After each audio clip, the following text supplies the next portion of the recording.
दैनिक जागरण का संपादकीय डिक्टेशन। गति 110 शब्द प्रति मिनट। स्टार्ट होगा 5 सेकेंड बाद।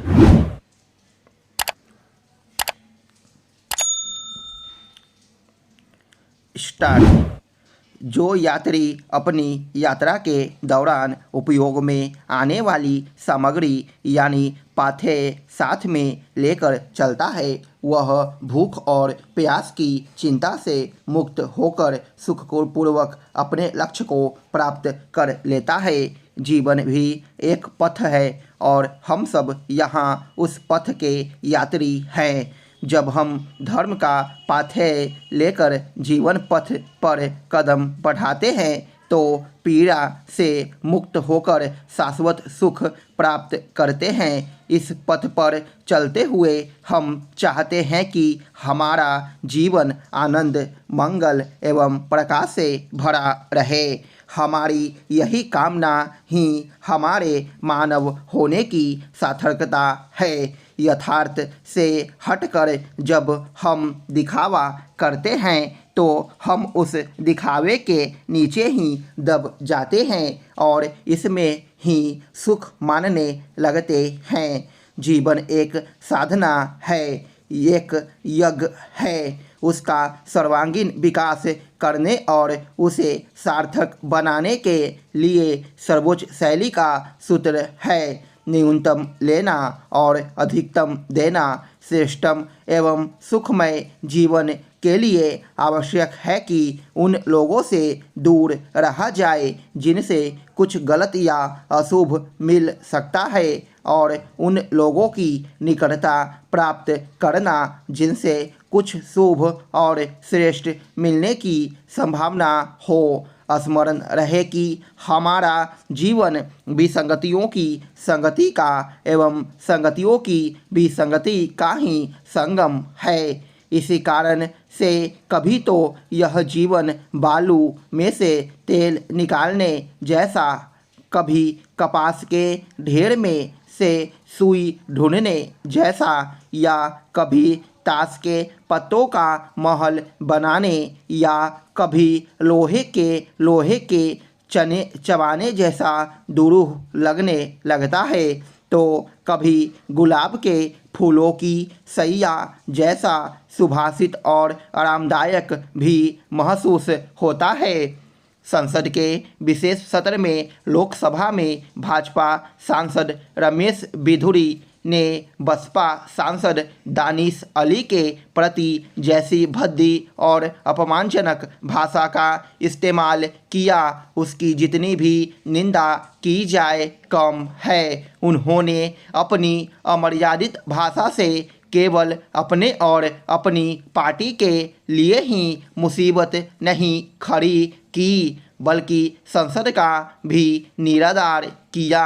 संसद का यह विशेष सत्र नए भवन में हो रहा था। ऐसे में पक्ष विपक्ष के सांसदों से यही अपेक्षित था कि वह एक नई शुरुआत करेंगे और अपने कार्य एवं व्यवहार से उदाहरण पेश करेंगे। रमेश बिधूरी ने ठीक इसके उलट काम किया। समझना कठिन है कि वह दानिश अली को किस बात से इतना भड़क उठे कि समस्त मान मर्यादा का परित्याग कर बैठे। उनके भड़कने का कारण जो भी हो, उनका आचरण अक्षम्य है। उन्होंने संसद में जैसी भाषा का इस्तेमाल किया, वह तो सड़क की भाषा को भी मात करने वाली है। इससे संतुष्ट नहीं हुआ जा सकता कि उनकी अभद्र टिप्पणियों को संसद की कार्यवाही से हटा दिया गया, क्योंकि उनका आचरण कहीं अधिक आपत्तिजनक है। संसद या फिर सार्वजनिक जीवन में अपमानजनक भाषा के लिए कोई स्थान नहीं हो सकता। वस्तुतः अभद्र भाषा किसी भी नेता को कहीं पर भी इस्तेमाल नहीं करनी चाहिए। इसकी अनदेखी नहीं की जा सकती कि चंद दिनों पहले द्रमुक नेताओं ने सनातन धर्म को लेकर कैसे भड़काऊ और भोंडे बयान दिए। लोकसभा अध्यक्ष ने रमेश बिधूरी को फटकार लगाकर बिल्कुल सही किया, लेकिन अपेक्षित यह है कि वह उनके खिलाफ कोई कार्रवाई भी करे। इससे ही उनके जैसे अन्य सांसदों को भी सबक मिल सकेगा।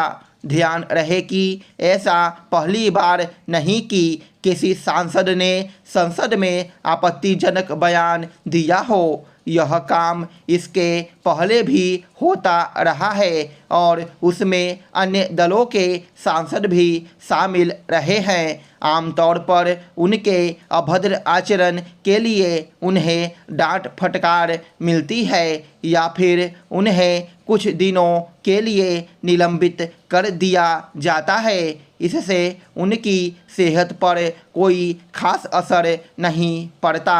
लोकतंत्र की गरिमा बचाने के लिए यह आवश्यक है कि जो भी जनप्रतिनिधि सदन की मर्यादा भंग करें उसे दंड का भागीदार बनाया जाए।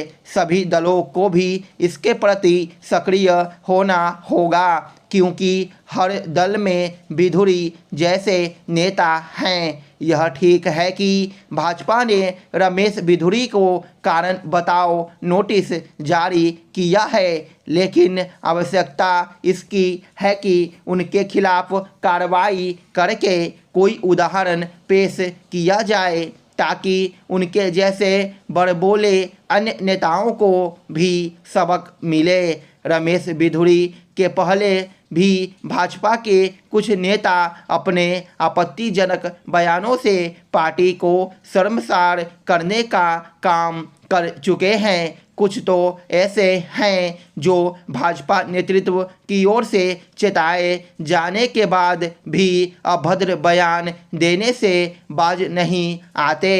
इसका कारण यही है कि उनके खिलाफ वैसी कार्रवाई नहीं होती जो उन्हें सही सबक सिखा सके। स्टॉप।